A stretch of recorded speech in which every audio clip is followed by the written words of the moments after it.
culture is more than just entertainment. It's a lens into society, relationships, and human behavior. I'm Grace, and here on the Grace Report, we dive into stories beyond the headlines. Whether it's reality TV drama, celebrity scandals, or royal family intrigue, I'm here to break it all down.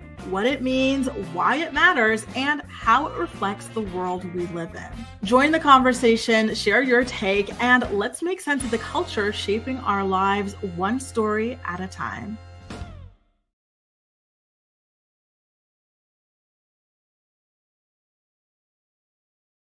Good morning, sunshine. How are you doing today? I hope you had a great weekend. Y'all, the amount of news that came out this weekend was insane. I wanted to hop on and do a video, but the way my weekend was going, listen, I have so much to do before.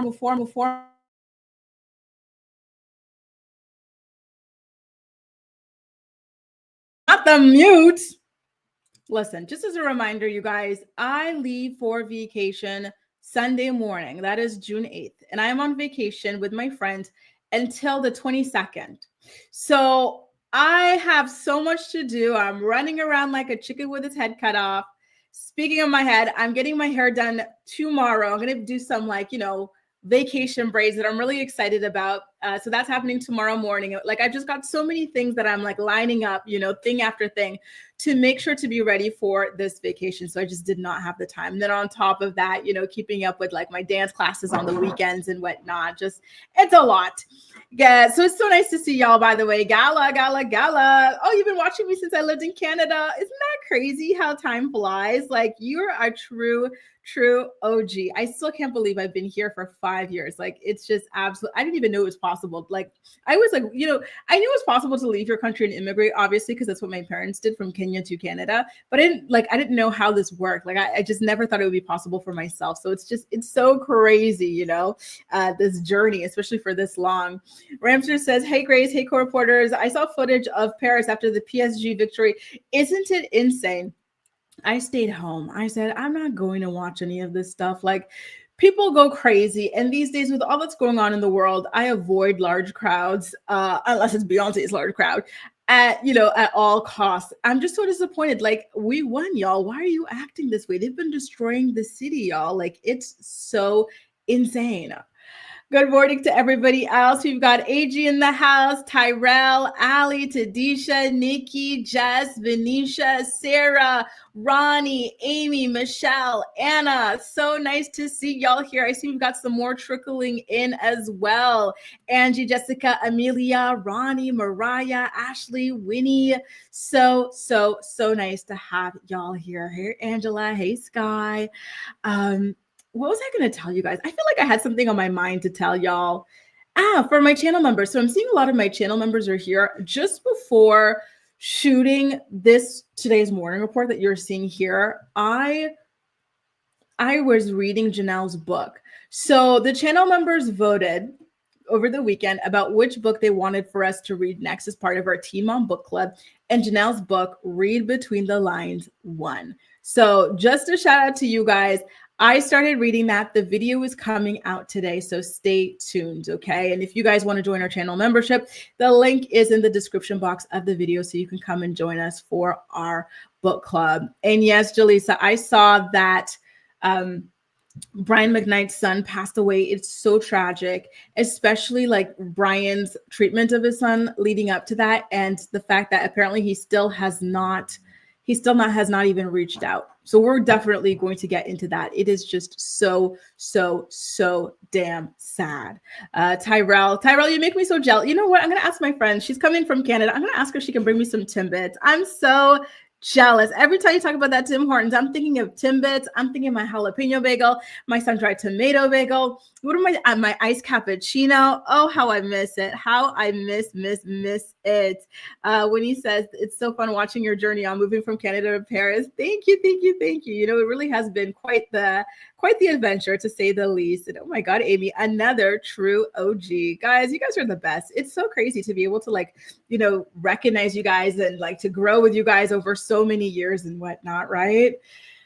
Speaking of growing over the years, we've got a growing list of stories to cover in today's episode of the Morning Report, including Jenelle Evans talking about launching a new business. Listen, she's got 2 new ventures. And I use the word new lightly because these are things that she's already done in the past, but then she kind of got run out of these industries by the hatters of the teen mom world.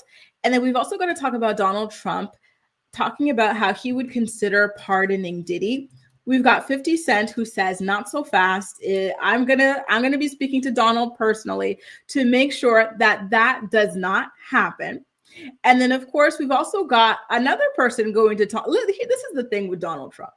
He has already built himself this reputation of being like the great pardoner of celebrities, right?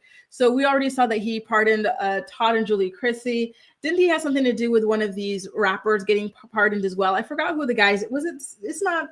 I forgot the guy's name, but he had something to do with them. Then he did something with Big Meech or Larry Hoover or somebody like that. So now that's his big reputation in the celebrity world. So more and more people are going to him with their hands out, asking for pardons, right?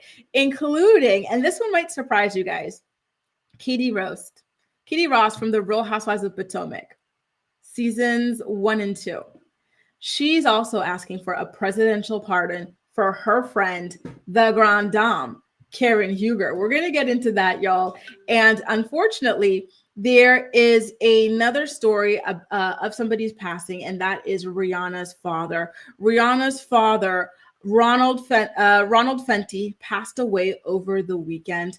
And like Jaleesa brought up a little bit earlier, we've got a story about Brian McKnight and his son, Niko, who passed away. And then we also got to get into our Real Housewives of Atlanta recap.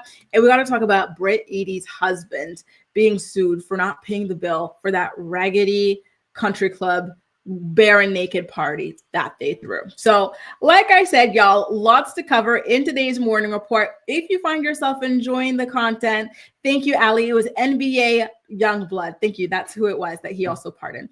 If you guys find yourselves enjoying the episode at any given time, please don't hesitate to go ahead and give it a thumbs up so YouTube knows that you enjoy my content. Okay, you guys? So why don't we start off with the Jenelle of it all? Like I said, Jenelle has some plans to get back in the business world in some stuff that she's already launched before. So she did an interview with In Touch magazine telling them that she's looking at creating a podcast. Quote, I'm also working on a cannabis brand I mentioned last year, so that's still in the works. And I'm focused on working behind the scenes in TV rather than always being in front of the camera. So I have a lot of different projects lined up, and I'm really glad I'm staying busy. She really wants us to believe that she is out here like as some sort of like producer, editor, or something like that, when that could not be any further from the truth, right? So I don't know why she keeps playing at this game. Like prior, she used to say things like, oh, like I got let go from the show, but don't worry, all these other different networks, they're fighting for me, blah, blah.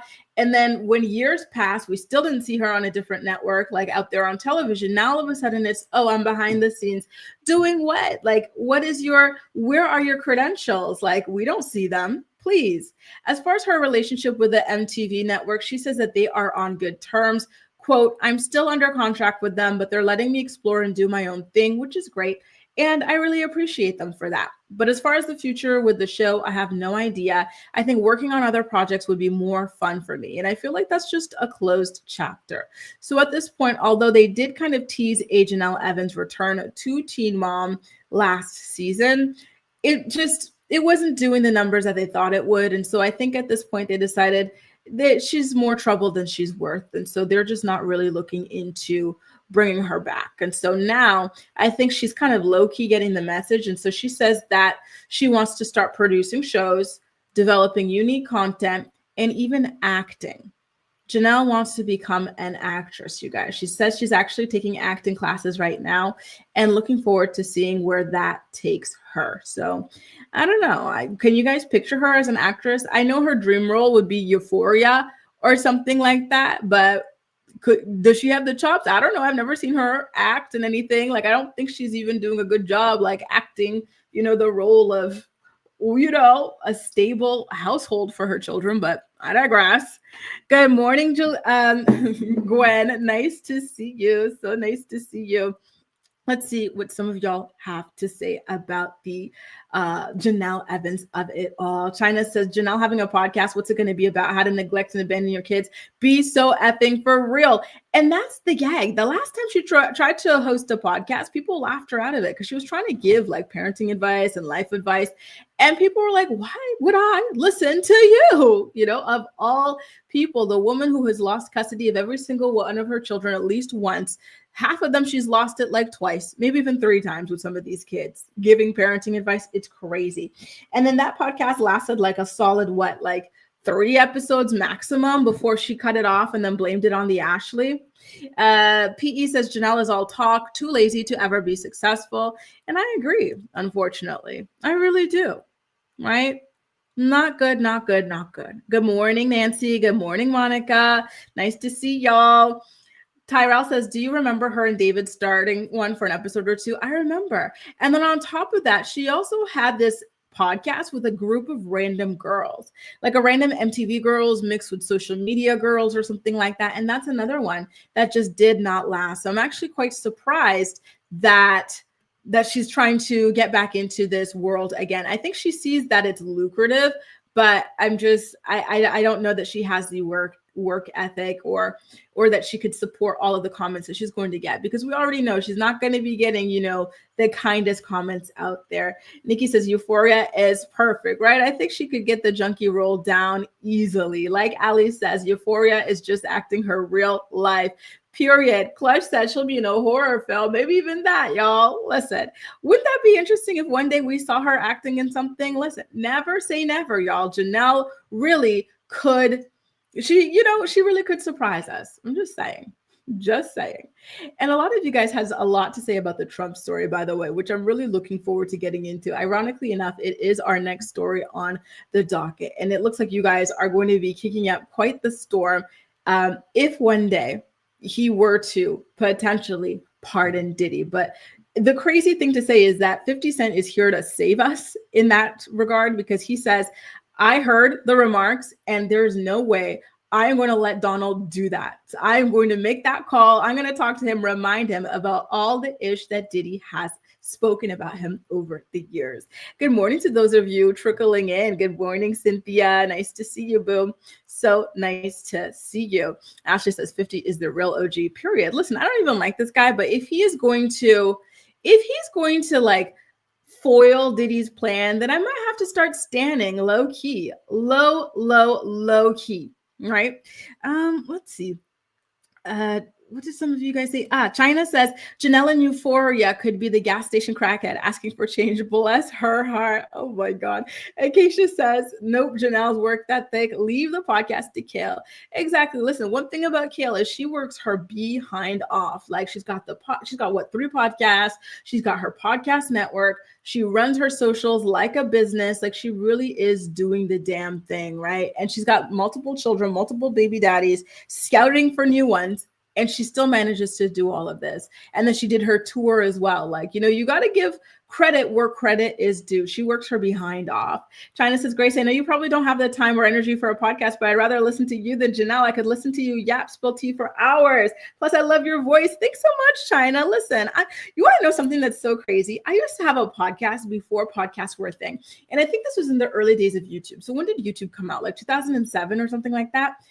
It was something, I don't want to give too many details because I think it's still like traceable, but because I wanted to be a reporter of some sort, right? Like that's what I went to school for, or at the time I was about to go to study it in school. And I was like, oh my God, I have so many stories I want to, blah, blah, blah. I have so many people I want to interview.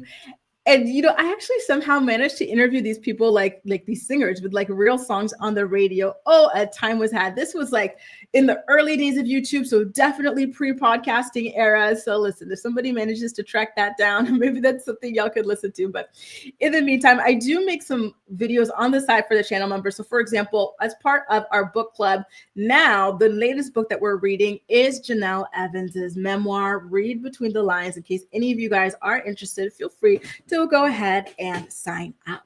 Now, you guys, why don't we get into the story about Trump looking into the idea of potentially pardoning Diddy if Diddy were to be found guilty of the RICO charges that he is facing, shall we? So there was some sort of a press conference in the White House, and one of the reporters asked Trump if that was something that he would consider doing. Take a look and listen to Donald Trump's response. Apprentice, you mentioned once in 2012 that Diddy was a good friend of yours back then. He has since found himself in some very serious legal trouble. Yeah, that's true. Would you ever consider pardoning him? Well, nobody's asked. You had to be the one to ask, Peter, but nobody's asked. But I know people are thinking about it. I know they're thinking about it. I think some people have been very close to asking.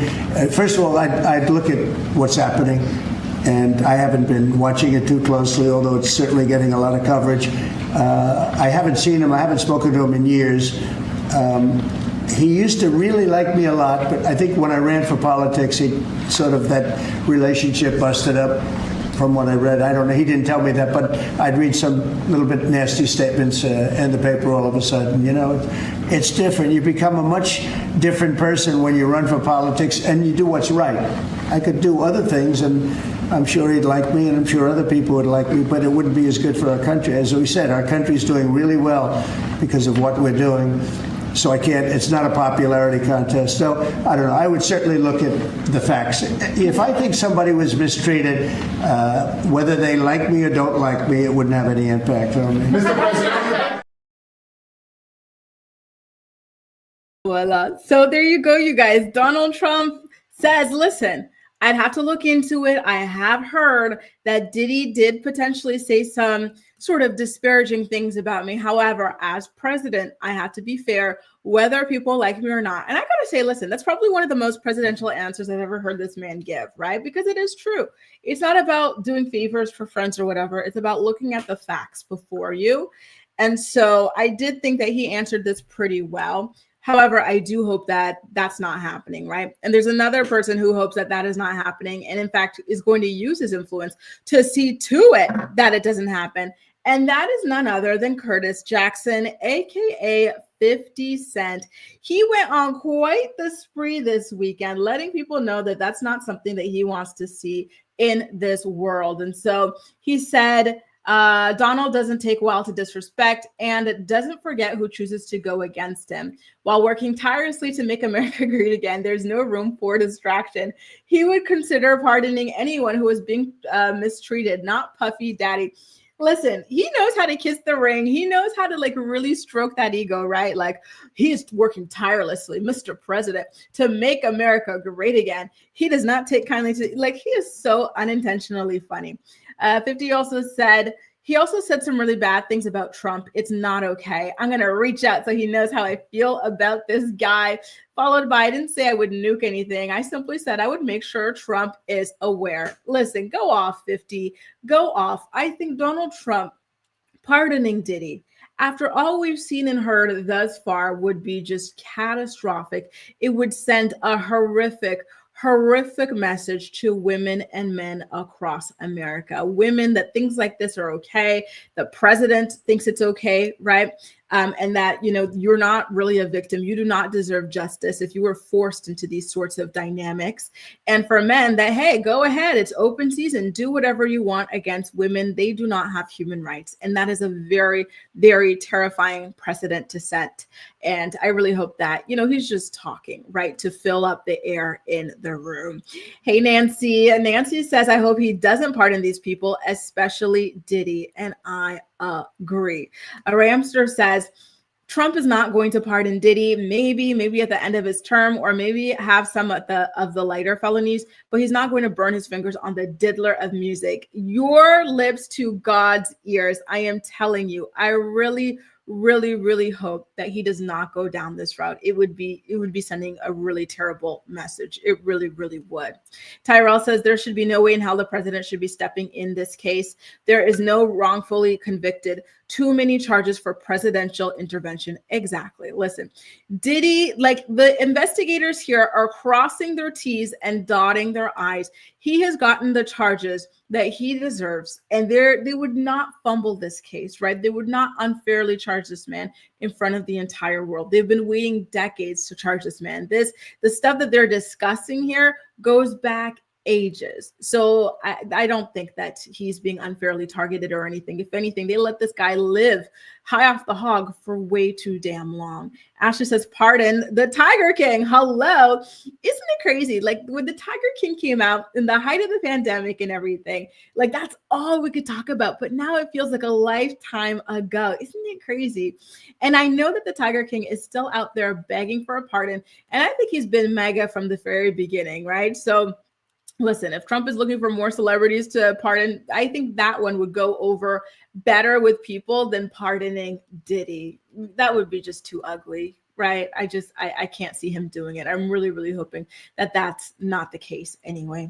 But like I said, listen, at this point, he has set some sort of a precedent where everybody is in the celebrity world is coming to him begging for a pardon. You know who I actually think started this for Donald Trump? I think it was Kim Kardashian.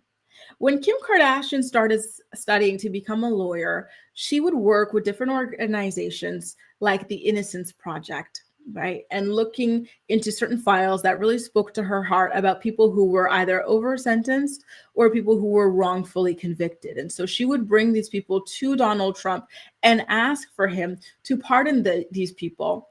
And I think that that's something that really spread like wildfire. I don't remember, you guys can correct me if I'm wrong, but I don't remember this being a huge thing that you would hear about this often with any other president. Do you? Maybe I just, maybe my ears were just not to the streets back in the day, but that's just what I'm feeling like. So another person who's looking to Trump for a presidential pardon is Katie Rost from the Real Housewives of Potomac, not for herself, but for her former Bravo celebrity co-star Karen Huger.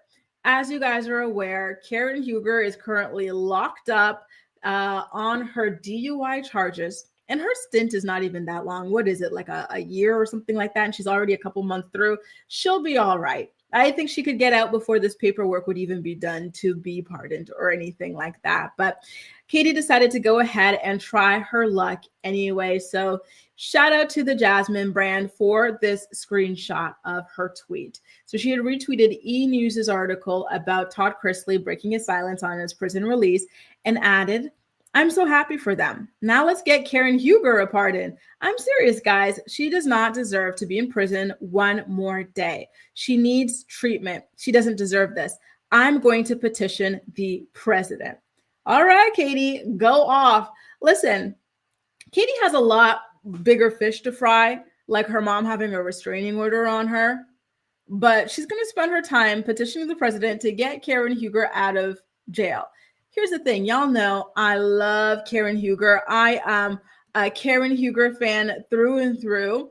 However, when you've got 3, 4, 5 DUIs, you kind of do deserve to be locked up, right?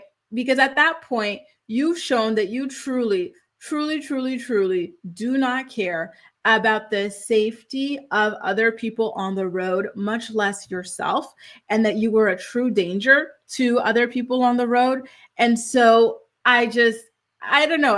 I love Karen. However, I cannot support Karen being pardoned. She was pardoned her last 3 DUIs by not being sent to prison, right? I think just finally they had to show her that they mean business. I don't think you should be able to have multiple DUIs and just not face any kind of real consequences, right?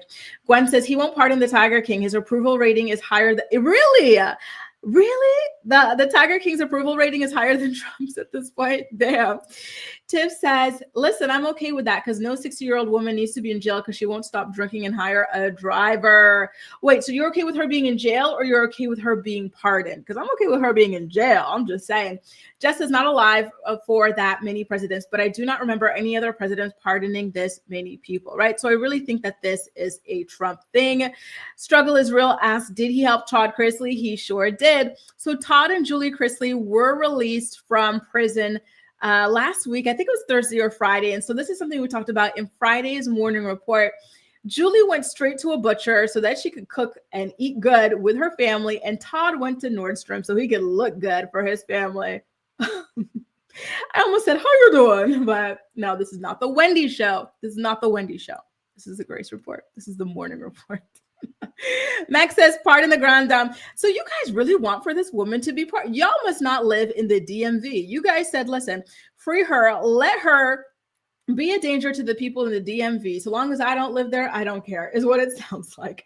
Tiff says, Katie has her own problems to worry about. Karen has a husband and a daughter. Okay, period. You know, Katie, work on whatever it is that had you, you know, get your mom, you know, feeling like she needs a restraining order against you. That is insane. Tadisha says, Katie has enough going on with herself. I think Karen will be okay. Her release date is in November. Exactly. Listen, time flies. It's already June. Before you know it, it'll be July. Before you know it, it'll be August, then November, right? Like, we don't need Karen to be pardoned. Karen needs to sit there, eat her food, and think about what she's done. Tadisha says, oh, wait, I just read that. Sorry. Angie says, Biden did a bunch of pardons, but I think that was just to get his son out. And for him, it's true that was like a last minute thing. He kind of just did that stuff as he was leaving the office. Listen, y'all, is there a book on like the Biden family, particularly that problematic son of his? Like, why did he turn out that way? I'm just so fascinated by all the controversy and the scandal that he's been involved in. Tiff says, if they ordered mandatory rehab as well, I would have been on it, period. She has a problem, right? She has an illness. But the thing with people who battle these sorts of like illnesses is that they do not accept that they're sick, right? So when people have cancer, when people have tumors, when people have, you know, diabetes, they accept that they have this problem and then they're going to get help for it. But when people have like alcoholism or drug addiction, a lot of them are in such deep denial that, like, you know, you try to send them to rehabs or you try to get them help, but they can't accept it because they're like, who's this for? I don't have a problem. 4 DUIs later. Tyrell says, since when do we go to the president for everything? I'm Canadian, but I assume it's not much different. We have a Supreme Court, right? And their decision is what happens. We don't run to our prime minister. And you know what? That's a good point. Whatever happened to the Supreme Court, typically, if you're not happy with a ruling or a sentencing, you go to the Supreme Court. But like these days, boom, they bypass it all. Michelle. They bypass it all and go straight to the president. It must be nice. But maybe this is what happens when your president is a celebrity, right? Because don't forget, before he's a president, he's a celebrity. And we used to love Trump in my house, y'all. We used to have because we loved The Apprentice and the image like that he sold, right? So before we knew much about him, like we just thought like this was like this cool, successful, like real estate developer with these hotels. And then he's got these wonderful, like educated children and whatnot, you know, because a lot of times these celebrities, their kids, they're just be doing whatever, right? And like, you know, his kids went to, you know, college and all that. They seem to be working in the family business. It all seems super lovely. And then we loved the show, The Apprentice. We loved it so much. We had the game and everything. Like it's so crazy to think, right? So he did have a lot of friends, a lot of people, he was so popular. A lot of people liked him. So maybe these people still have his number and that's, you know, that's how they're reaching him or something. I don't know. And I agree, Tiff. They should have done some mandatory rehab for Karen. Ramster says, oh, and no driver's. Exactly. No driver's license or car for more than a year or two. Exactly. I feel like this stuff might even be better than the prison, right? Like you need to, you know, do these tests to make sure you're not drinking. You have to go to this rehab program, no license, nothing. That's what you do for people like this. Ferris says, why are we pardoning criminals? This is insane when there are literally people who were exactly. I feel like if he wants to pardon people so badly, work with the Innocence Project. Like I had to stop following the Innocence Project because it was so sad. The stories I was hearing, like they would get people freed eventually, but like just to hear about people, can you imagine that happening to you? Like 10, 20, 30, 40 years of your life gone over something you didn't do. It was just too sad to hear about. Just as 20 years ago, if you said Trump would be exactly, I would have laughed in your face. Even like 12 years ago, like right before the first time. I remember when Obama was doing his thing, like some kind of State of the Union or something like that. He made this joke like, only one of us will ever have been president or something like that. It just did not seem possible as well at all. But remember, you know, I don't know if you guys are into like manifestation or anything like that, but that's one thing that I had heard about Donald Trump is that he's really big into manifestation. He used to have like this manifestation coach, and the coach had said that like he was one of his best students. And I really think that, you know, maybe some of this stuff could be chalked up to this. Like this guy, he had that mentality. Everybody doubted him. He never doubted himself. And now look. Now look. Now, you guys, why don't we get into Rihanna? Some very sad news for the Fenty family over the weekend. Her father, Ronald Fenty, unfortunately passed away this past Saturday. It was Starcom Network News in Barbados that broke the news.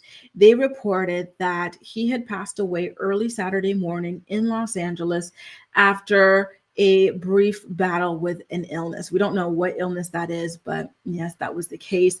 Rihanna and her brother were able to visit him shortly before his passing. They visited him on the 28th and he passed away on the 31st. They went to the hospital in Los Angeles to visit him. I think it was Cedars-Sinai's hospital. And so this is very, very sad to hear about. Rihanna and her father, they had a very complicated relationship. And so, at times they did go without speaking to one another, but then it seemed as though they had reconciled shortly before his passing. So one of the things that stands out to me about her father was an interview that she gave about him to Oprah after her assault by Fist Brown. What did she tell Oprah? She told Oprah about how she grew up in a family with DV. So she would witness her father putting his hands on her mother. She would suffer from terrible, terrible migraines as a child. And it wasn't until her parents finally broke up and that her husband finally left the house, and not her husband, her father finally left the house, that her migraines went away. And so, obviously when you have this kind of a situation, on the one hand, you have a certain love for the person because they are your parent. But on the other hand, like there's a certain kind of resentment and anger, right? That is very well deserved. That kind of clouds your relationship. So I'm not very surprised about that, but I'm very sad for her. It's always sad when a parent passes away in the midst of your reconciliation with them. So for example, when she was pregnant with baby number 2, her father was giving interviews about how excited he was. Like he already had met her first child, Reza. And so he was looking forward to continuing to be a grandfather to her children and whatnot, right? And so for him to pass away when they're now in a good place and she's growing her family and her kids are not going to have memories of him, that's something that hits hard. And on top of that, she's currently pregnant, right? So dealing with the passing of a parent while you're pregnant, like grief and everything, all of which is very difficult on anybody, but especially while you're pregnant, which is a time where you're advised to, be stress-free, be as happy as possible. Like that's really rough. And I definitely feel for Riri. And I hope that she and her family can get through this. Now, you guys, why don't we turn our attention over to Britt Eady? This is a really quick story, by the way. Do y'all remember on last week's episode of The Real Housewives of Atlanta that she threw an event for her Barren Naked brand? And it was truly barren, this event. There was no decor, there was no food, barely any drinks. Like it was a really, really crappy event. Well, it turns out that her husband didn't even pay off the bill that they owed. It was only $10K in housewives dollars, which should be nothing, right? If you're sitting here talking about you're going to buy a Bentley or you're going to buy a Rolls Royce, you should be able to pay off a $10K bill easily, right? However, they skipped out on the check. They're giving very fake grifter kind of like poser vibes between this. And we're going to get into this when we recap last night's episode of The Real Housewives of Atlanta. But in last night's episode, the girls, they go to Grenada. Let me show you some pictures as a teaser, okay? So the girls go to Grenada and they were asked by the president to bring some supplies. And look at everything that Shamia was bringing. Like she had a lot set aside for people, right? Because they had just suffered some natural disasters and whatnot.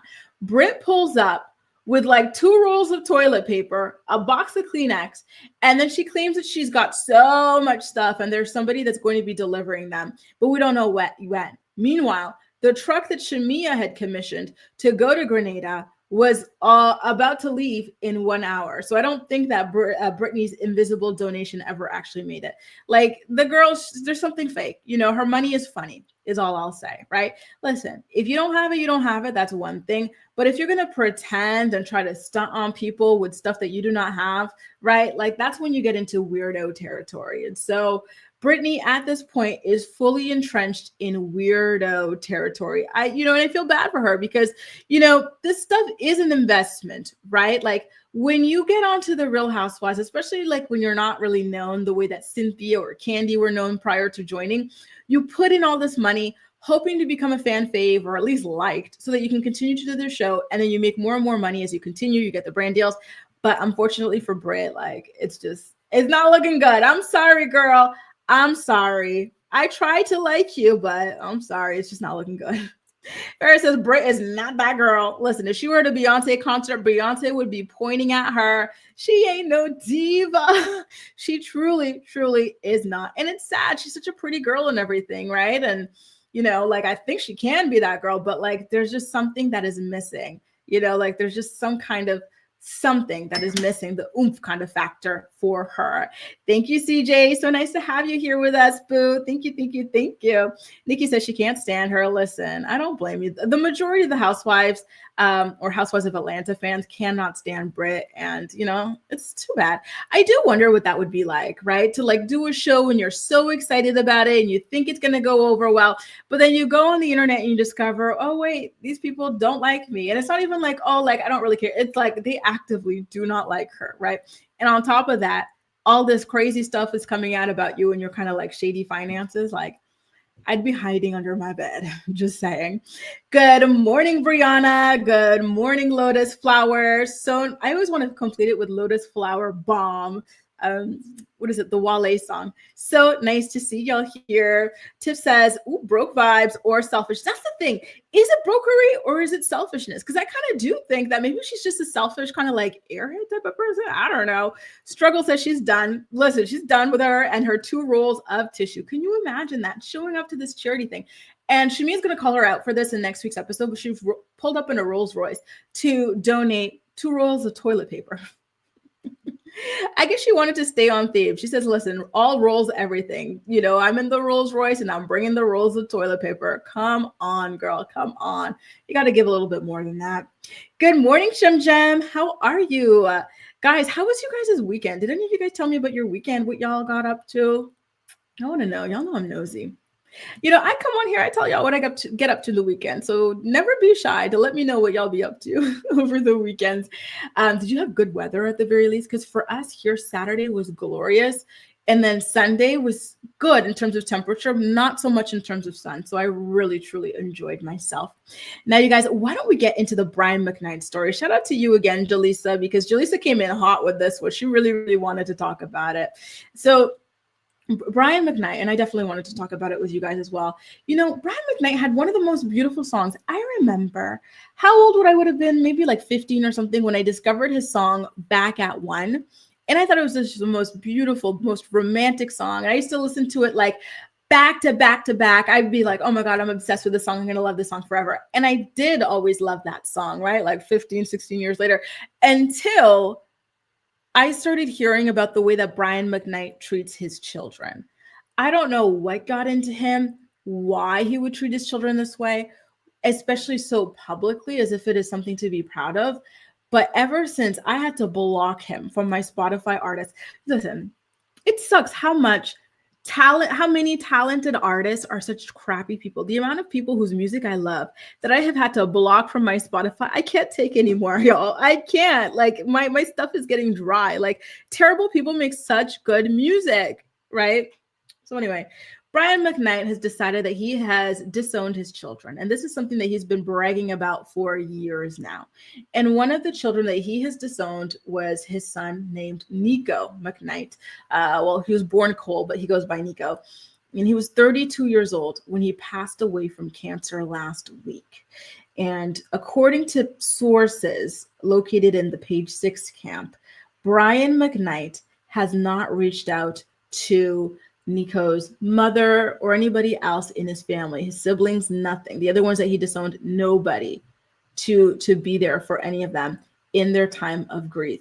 And in addition to that, this man had not even tried to make any kind of contact with his son, to be there for him, to reconcile with him, knowing that his son was passing away from cancer. Instead, all he was doing on social media was publicly bragging about how he only has like 3 children. And those are children that are the children of his new wife and the ones that he shares with his new wife, the new ones, right? I will never understand why he did this, how he could do this, how he can continue to do this, how he can brag about this. Nothing about this makes sense. especially the stuff that he said about his kids and why he's estranged from them, which we'll get into later. But I just wanted to share with you guys that, sources close to Niko did at least speak up about what was going on in his final days, weeks, months. And so the source says that Niko was, quote, surrounded by an abundance of love and support. And here's the shade, right? From those who truly matter. Go ahead, go off, right? Because at the end of the day, Brian McKnight does not matter. He did not matter in Niko's life because he chose not to matter in Niko's life. He chose to betray his child. So this was including his mother, Julie McKnight, his older brother, Brian McKnight Jr., his wife, Carla, and other extended family members. He was not alone, and he was deeply cherished every step of the way. And I'm happy that he felt that, right? Like, again, his father abandoned him. He didn't have the love of his biological father, but at least he had the love of his siblings, of his mother, of his friends, of his fans, followers, people who support him in this disgusting kind of war against his father. So very disappointing. Very, very, very, very disappointing stuff. So when we go into what was going, and mind you, here's the thing. He and Brian McKnight used to be rather close. In fact, he used to be on stage playing guitar while Brian was singing. So I don't know if it's something to do with a new wife. Like, is this one of those guys where he gets a new wife, all of a sudden the old family members don't matter anymore, even if there's no beef or something like that? Like, he just wants to forget his old life. I don't know, but it is so creepy. And so some of the comments that Brian McKnight had been making about being estranged from his biological children, he said it was because they were, quote, the product of sin and that they were entitled. And so there was a Q&A on Instagram that he did, and here are some of his direct quotes from this Q&A. In order to live a life that you love, you have to get rid of the evil and the negativity, even if that evil and negativity is related to you. So that is him speaking about his children. Nobody knows why exactly. He's only being vague. But is this religious psychosis? I truly do not know, right? And so a fan responded by telling Brian that, okay, if you want to talk about God, disowning your children goes against God. And then Brian had responded, God wasn't talking about children that are the product of sin, which these are. I didn't raise them. Their mothers did. And he says it like it's a bragging point. Why are you as a father not raising your children? And why are you talking about this so casually? Like it's something to be proud of, right? Like, that's insane. Like, oh my God, my head is exploding. He also said, number 3, know the whole story before quoting the Bible. And number 4, take your inaccurate negativity off my page and try being happy. And so when Niko had heard these comments from his father, Brian McKnight, he shared a story. And I'm warning y'all, it's a disgusting story. So if you are squeamish, I suggest maybe you mute for the next minute or so, okay? Because it's disturbing. So Niko says, oh, I'm evil. That's wild. Because the guy who used to make me clean his used condoms out of his bathroom at 15 years old before Lisa got home is calling me evil? Oh, for sure, right? The guy who forged signatures of our names is evil? For sure. So apparently Brian McKnight was having his 15-year-old child clear out his sperm from condoms so he could hide that he was cheating on his wife. And he's talking about these kids are evil because they're the product of sin. Insane.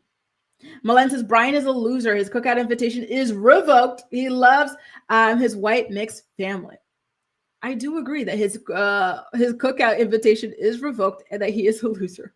But, that's the thing. Is that what it is too? Is there some kind of like internalized racism against like his children being fully Black as well? Because sometimes, you see these kind of weird dynamics in the celebrity world.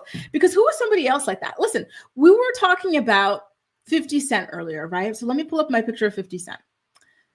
50 Cent, he has his son. 50 Cent did this to his own son too, right? Marquis Jackson.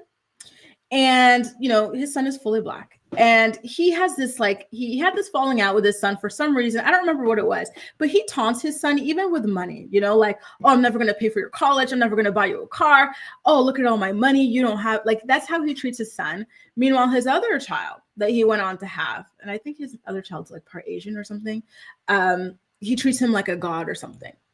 And listen, self-hate can be a strong thing with these celebrities. So maybe, I think that's what you're getting at, Milan. Maybe that comes into play. I don't know. But I just, these people, it's so disturbing the way they treat their own children. It really is. Struggle says our weather is ridiculous in Connecticut. Oh, so cold. Gave my sister a birthday party yesterday.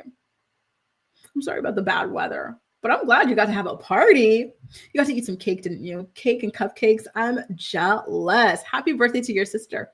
Tiff says, rest in peace, Niko. Baby, we all love Brian's voice, but everybody plays a role, and he showed his hand, and now it's okay to listen. Can't listen without cringing. And I agree. It's just something that changes. Like music that you love, once you realize just how ugly the spirit of the singer is, it just doesn't hit the same anymore. They could never make me block MJ. Listen, we all have our problematic faves, okay? And I will admit to you, I was listening to the MJ's albums over the weekend. So maybe that applies to me too, damn it. Who are you guys as problematic faves? Where it's like, listen, no matter what happens, I am not listening. I'm not canceling this person. I want to know. Max says, I love Diddy and Brian McKnight's music, but they are horrible people in private. Agreed. And I agree with you too, Acacia. Trash if you can do that to your children. Lotus says, Brian will look dumb when he's old and he dies alone with no one and his wife leaves with his fortune. You see it every day. And low-key, I cannot wait for that for him because we all know that is going to happen. This is not going to last.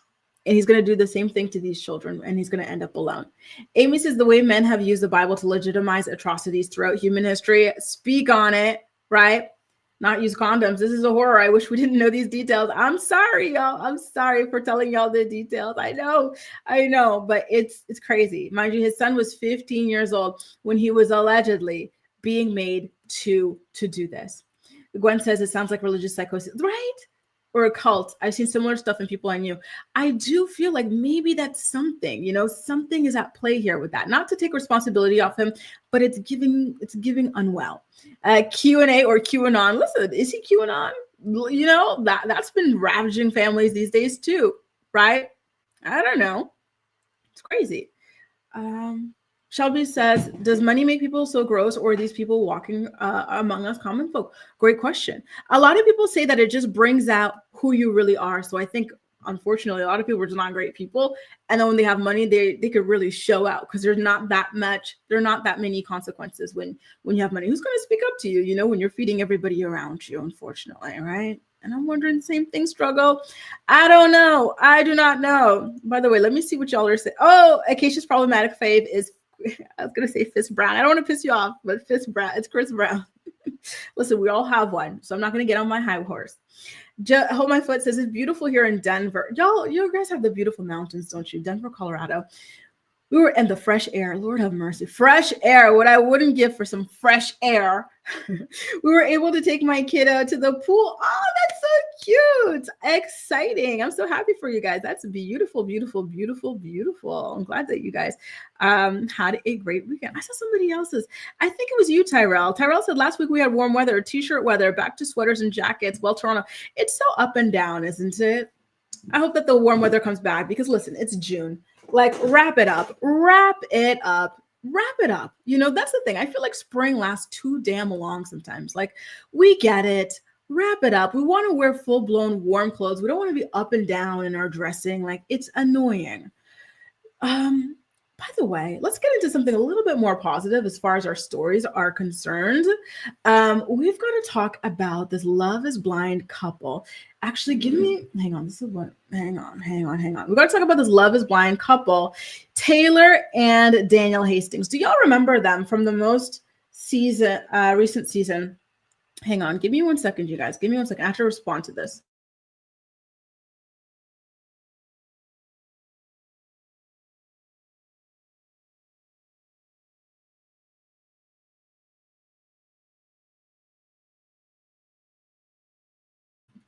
All right, y'all, that's my agent. Remember, listen, you guys' manifestations might have come through. Remember last week I said, guys, please help me get my places sold. I want to move on with my life. And so my agent, he was just calling me, asking me for some details about one of the places. So I'm like, please tell me there's someone interested. Please. So please keep the vibrations high. Let's get these things sold. So Taylor and Daniel from the latest season of Love is Blind, they were actually my favorite couple from this last season of the show. They got married. It was a very, very beautiful Love is Blind wedding, but they decided that they wanted to go ahead and have their own wedding that suits their personalities and is more intimate with their family and friends. 400 of them, but still, okay. This is the photos from their vow renewals, and they had the following caption. Yesterday we said I do a second time with a vow renewal and dancing the night away with 400 of our favorite people with a gift. What a gift it is to choose each other again and again. Listen, y'all, I believe in this couple and I see them lasting, and I don't want anyone to ruin this image for me.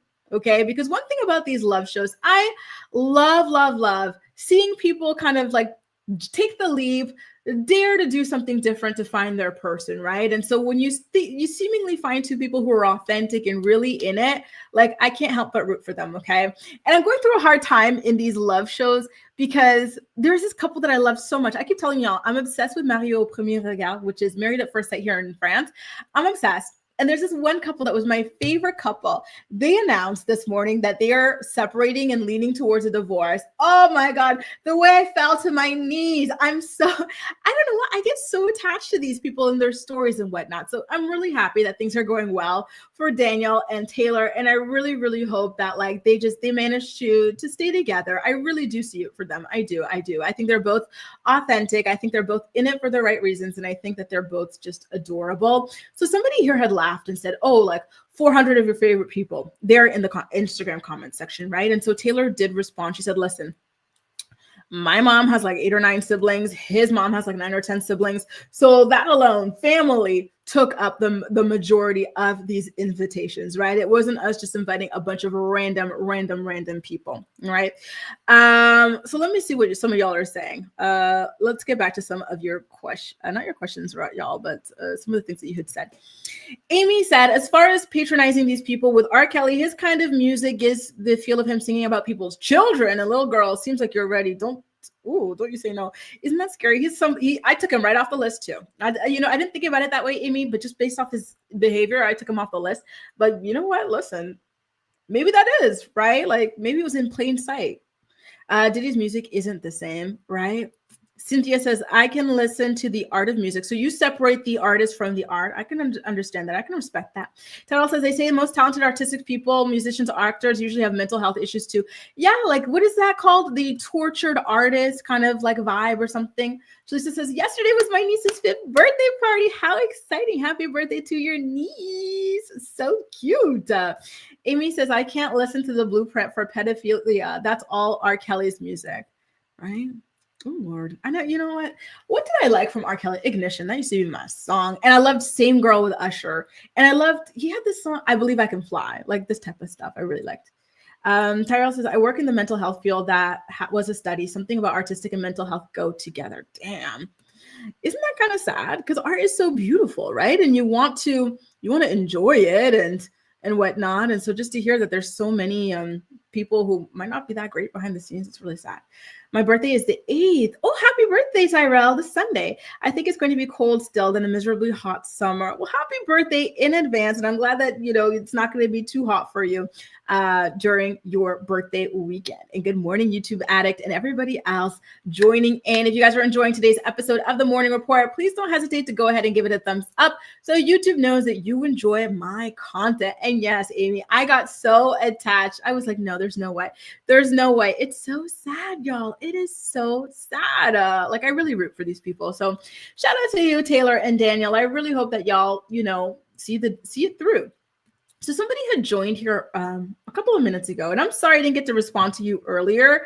It's just I've just been boom, boom, boom, story after story. It was you, Kahara. Hey, boo. Good morning. She had asked if she missed the Atlanta recap, and the answer is no. We are actually about to get into that, okay? So stay tuned for that.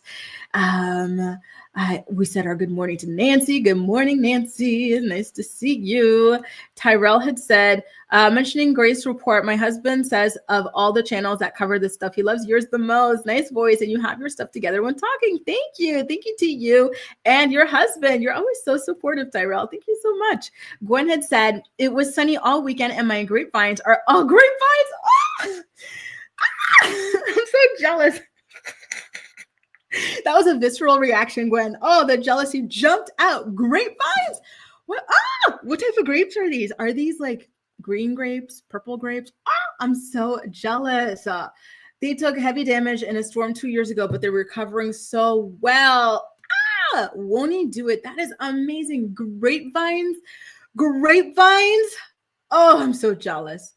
I am so jealous. And Amy, that's a great idea. You might be onto something. And I really hope that she eventually goes ahead and does it. Listen, y'all, Ronnie's here.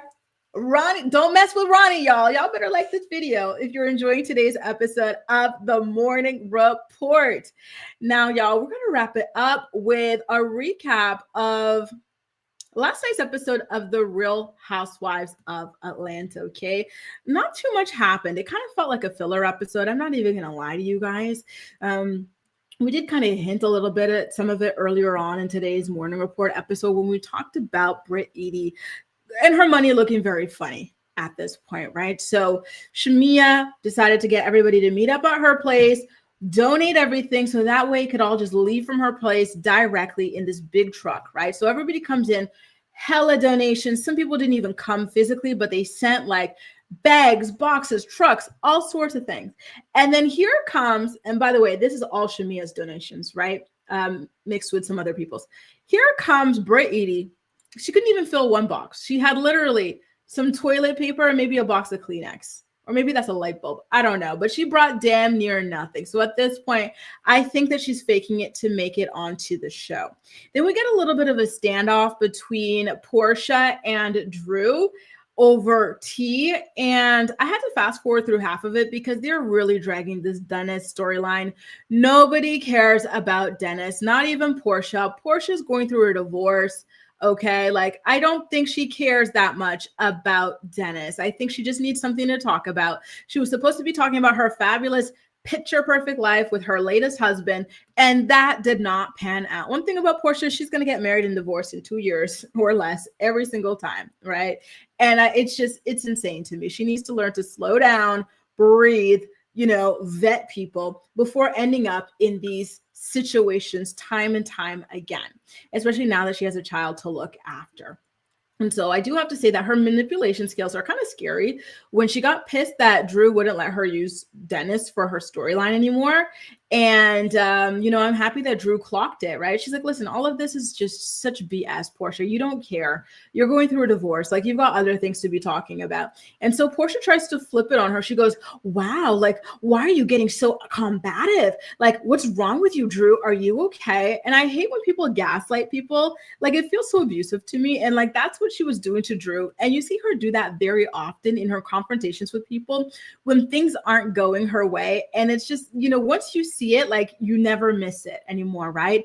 And so she wasn't managing to get the reaction or whatever from Drew that she wanted. So per usual, Porsha decided to get up and exit, scene left. And that's the thing. Listen, Bravo needs to talk to her about this. Like, she's always either shutting scenes down by refusing to engage verbally, like she'll just sit there and stonewall people, or she walks out. And she's supposed to be like the number one, like the head honcho here. And she's just not doing her job. She keeps on allowing things or making things, forcing things to fizzle out. And it's just not cool, in my opinion. This is why they had to call out like reinforcements, right? For example, Cynthia. Mind you, Cynthia, she is living well off of Bravo's dime, y'all. Like, they have her in all of these beautiful places for their vacations. She just showed up in, and shout out to you, East Awesome, when you watching the playback posse, but because we're going to talk about this on Tuesday, but Cynthia was in Mexico for Bravo's Love Hotel. Like, she just popped up. She's not looking for a match. She's just there for whatever. Like, Bravo loves her, and I love that for Cynthia. And then here she also is in Grenada with the girls. For what reason exactly? I don't know. But here she is having a good time, free, luxurious, all expenses paid trip. And I love it for her. So she was talking to her roomie, Drew, that's her roomie for the trip, about like this new guy that she's dating. So that's the guy that you see in these photos here. And so she calls him Amsterdam at this point. Can somebody listen, I was so bored this episode, I was half listening. Why does she call this man Amsterdam? Did they meet in Amsterdam? Does he live in Amsterdam? Like, what is the general idea behind that? Please and thank you. So she says he's very different from what she usually goes for. We know she usually likes them either bald or with their hair short. And so this time she's found herself with a guy who has his hair in like these long, luscious locks. And he's younger, so he's always ready to go. You know, no erectile dysfunction yet at this point in their relationship, which I think is nice for her. And then again, because Porsha is doing such a poor job anchoring the show this season, they had to bring not just one, but two OGs, right? So they also had to bring in Phaedra as well. And at this point, I learned that Phaedra is still embalming people. I had no idea that that was still her thing. I always thought it was just something that she did for a storyline. I truly was blown away to find out that she does it. And then when I found out that it wasn't a storyline thing, I was like, okay, so maybe she owns the business, but she doesn't actually do the stuff, right? But no, she's actually embalming people. And I guess this is something that she actually enjoys doing. So, kudos to you, Phaedra. Apparently she wasn't the greatest lawyer in the world. I remember Bobby Brown said, anytime this woman was representing me, I wound up in jail. So do with that whatever you want, right? And then we remember she was accepting cash from her random clients in parking lots. Her clients were threatening to blow people up, her up and whatnot. She was a little mess as a lawyer. So maybe this is something that is better aligned with, her capabilities at the end of the day. And so the ladies, they all gather around the dining table as well. And they decide to kind of go back and forth about Drew referring to Shamia as a lapdog. And Drew kind of ate her up. She said, listen, Shamia, last time I saw you, you were barking. So why are you mad? I'm calling you a dog and you were barking, and it's true. Shamia was barking like a dog the last time they saw each other. So I thought that was a pretty good comeback. And so this whole thing kind of fizzles out. And so the group then turns its attention to the state of Shamia's relationship with Porsha. Listen, this episode was so boring because they were all grasping at straws. Porsha with the dentist thing, all these girls worried about Shamia's friendship with Porsha. I need them to have more compelling storylines than this. Y'all don't care about Shamia and Porsha's storyline. Friendship. It has nothing to do with you. You just need something to do at this point, and it's so obvious. I still enjoy the show just because it's nice to have it in the background, but it's nothing where it's if you miss a week, you feel oh my God, I missed out on so much. It's oh, okay, so now what, And per usual, Porsha doesn't really want to feed into storylines this season, right? So she shuts it down. She said, y'all need to mind your own business.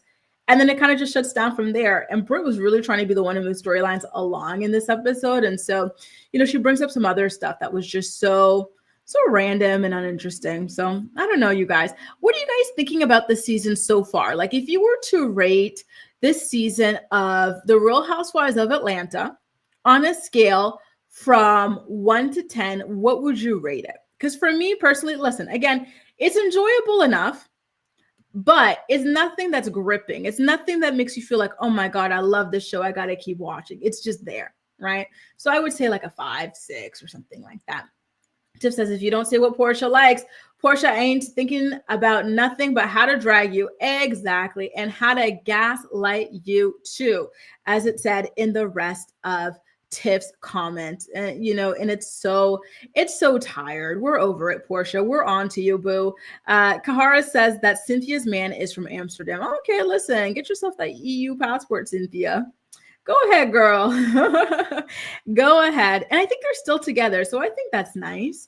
Tiff says, I need Cynthia to stop sharing. You know what? Maybe that too. Maybe she can kind of nurture these things away from the spotlight for a little bit before she kind of brings them up. But listen, they need her to give us something. She doesn't really have much else going on other than that. These girls, it's either a man or a child that they're talking about, and that's it. Not too much about themselves personally. It's a little bit, c'est un peu dommage. It's a little bit too bad, but, what can you do? Just under the screen, there's an X. You can quickly click on it. Thanks, Tyrell. If you guys are enjoying today's episode of The Morning Report, please don't hesitate to go ahead and give it a thumbs up. Pakara says, I think his name is Prince. Oh, that's a nice name. She refers to him as Amsterdam on her podcast with Crystal. I think Prince is a nice name. And it's so quick. Amsterdam is long to be saying, Anyway.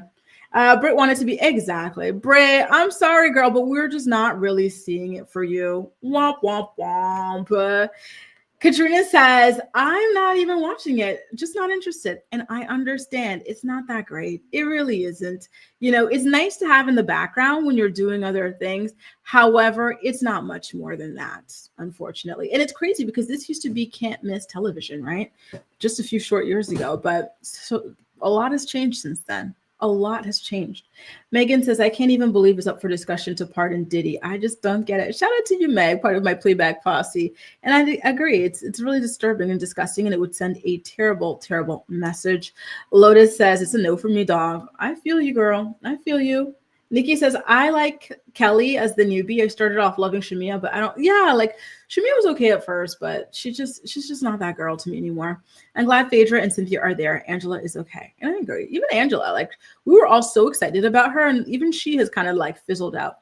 Honestly, the story she tells about her marriage, like I'm like, girl, please, Jesus, be some self-esteem. Like, ew, oh my God. Like that marriage sounds so miserable. That guy clearly does not like her. And so it's really sad to see, but I digress. Listen, some people are content in these kinds of situations. I don't understand it, but if that's your vibe, that's your vibe. You know, for some people, for some women, a piece of a man is better than no man at all, right? And that's all she has of Charles is a piece of him. Tip says, hey, maybe he's Amsterdam Damien. Looks like he's from the islands guy. Faye always goes where the undercover money is. She was kind of creepy when she's talking about how she wanted to see that random creepy like flashers ding-a-ling, right? Nikki says, I like Kelly as a newbie. I started off loving Shamia, but I don't care. Oh, we already talked about this, but yeah, I agree. The only thing about Kelly is she screams so much. Every scene that opens with her, I have to put on mute because I'm like, oh God, here she comes screaming. Oh my God.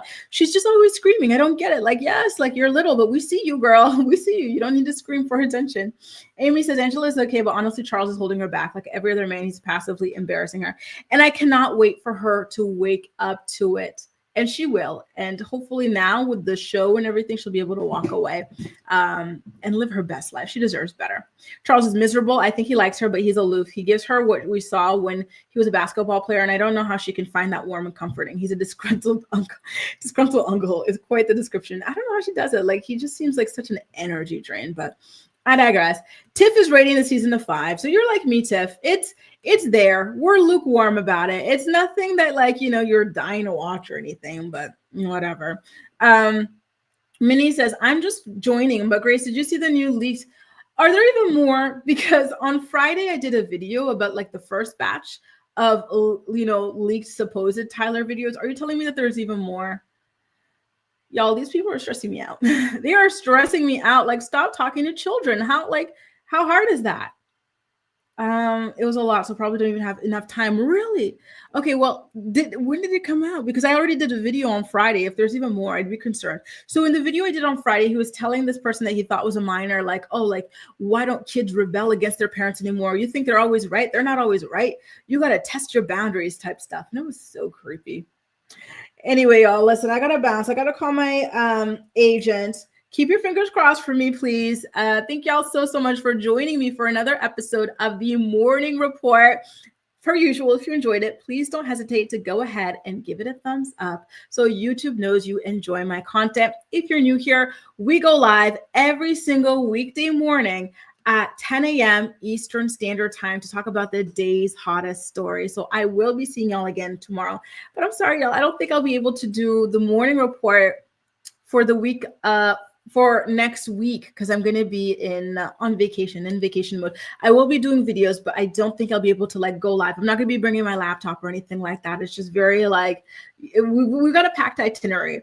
My friend who I'm going on vacation with, one thing about her, she loves activities, right? And so we've got so many, and you guys, I'm going to be sharing a lot of this with you guys. We've got a lot of really cool, exciting, unique, like things that we're going to be doing as part of our vacation. I'll tell you like in advance because I'm so excited about this one thing. There's one thing that there's two things. Actually, there's a lot of things I'm really looking forward to, but one of them is when we're going to be in Mallorca, there's this thing, we got tickets to go to this, like an underground, like spelunking kind of thing. And there's like a concert underground in the caves on a boat in the water. And then one thing we're going to do in Dublin, Ireland is we're going to do the Guinness tour That's going to be exciting. And we're also going to go to this thing to learn how to Ireland dance. The weirdest thing about me is when I was younger, I was obsessed with the idea of being an Irish dancer for some reason, y'all. And so like to be able to learn how to like Irish dance and whatnot, that is going to be so damn exciting. So we've got a lot more. So stay tuned, you guys. Follow me on social media if you haven't already, okay? Take good care of yourselves, you guys. Have a great day. Like Ruby says, happy Pride. And I can't wait to see you guys again tomorrow at 10 a.m. Eastern Standard Time, okay? Shelby, just a little bit, but not enough to have a full-blown conversation. So it was a big motivator for me to come. I was like, I have all these words. I cannot string sentences together. So let me go over here to France and, finally put it into action. Take care, you guys. Bye. See you next time.